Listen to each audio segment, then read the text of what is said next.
Yo creo que ha sido una experiencia muy bonita, totalmente innovadora.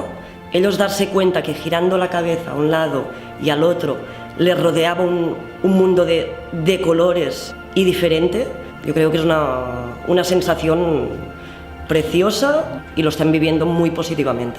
Realmente es algo que pensábamos que en una generación que no están acostumbrados a estas cosas así, de ponerse unas gafas y empezar a ver las imágenes en otras dimensiones, pues que como que les costaría muchísimo.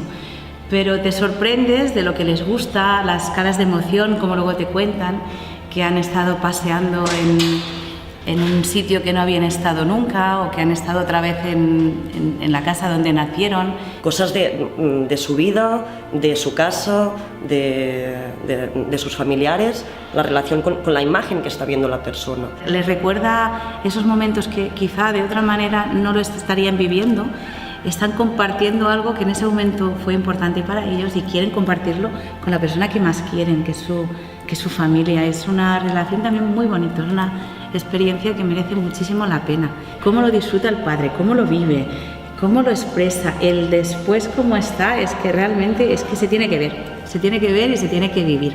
Y tanto lo vive el abuelo como la familia que lo está compartiendo, acompañado de sonidos, de música. La música está aceptada científicamente como terapia complementaria porque hay mucha evidencia científica. Entonces cada vez los centros clínicos, los centros de salud se abren a estas experiencias y, por ejemplo, establecer sesiones semanales a distancia, controladas, pero luego también complementadas a nivel personal. Es decir, como siempre, utilicemos la tecnología, utilicémosla en nuestro beneficio, pero no olvidemos la parte humana que realmente es la importante.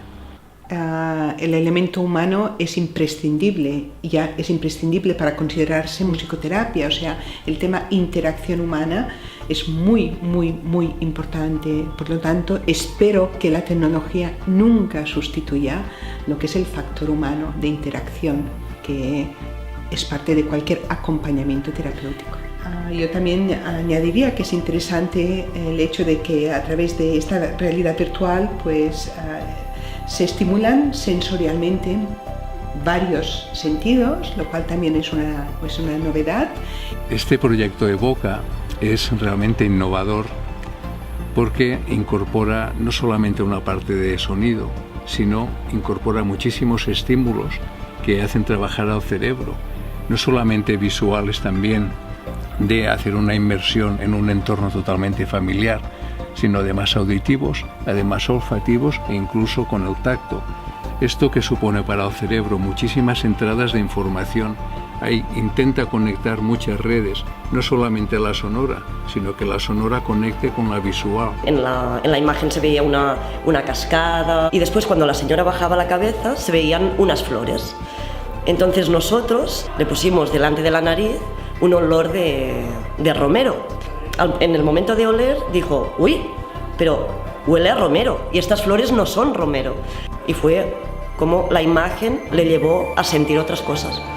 De alguna forma hace trabajar más profundamente al cerebro para intentar evocar todos esos recuerdos. Es que es algo increíble, se tiene que vivir.